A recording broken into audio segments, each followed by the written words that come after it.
Chris, we looked recently at John 13:35, which points out that love is an identifying marker for us as disciples of Christ.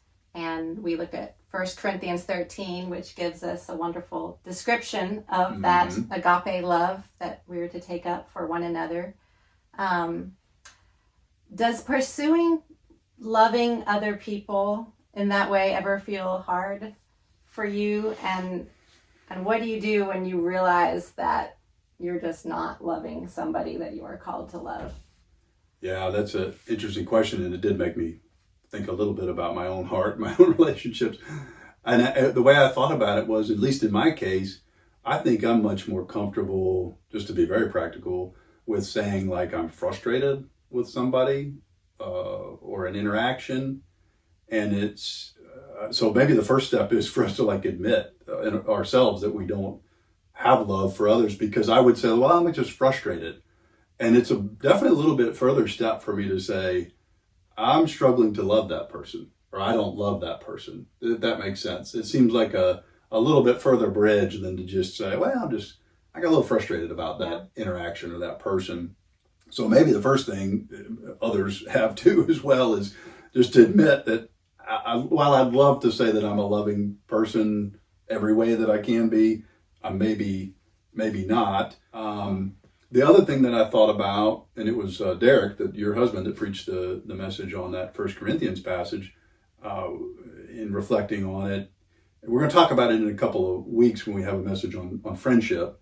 But I do think we also don't need to beat ourselves up needlessly in the church, because we are permitted as believers to be selective about who we choose to have deeper connection with, of friendship, for instance, and that deeper love of friendship, if you will, alongside a broad faced love that we express to everybody in the church, and hopefully try to express to all those that we're connected with in any particular local body. So I do think, at the same time as we want to assess ourselves and critique ourselves, we also need to recognize we're not going to love everybody to the maximum amount, and it's okay to have selective relationships. As far as how we pursue that, or how I would pursue that, is trying to just take the next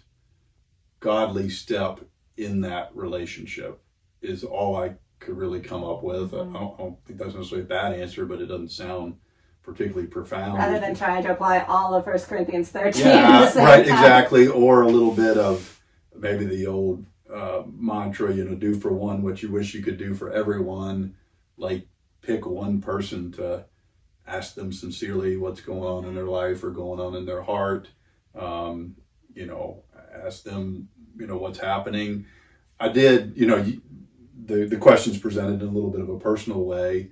So I think it's fair for me to, answer where I find love difficult. I'll just be honest. One of the good callings of the church is to shepherd folks through difficulty in our congregation, and even sometimes the corrective process of church shepherding.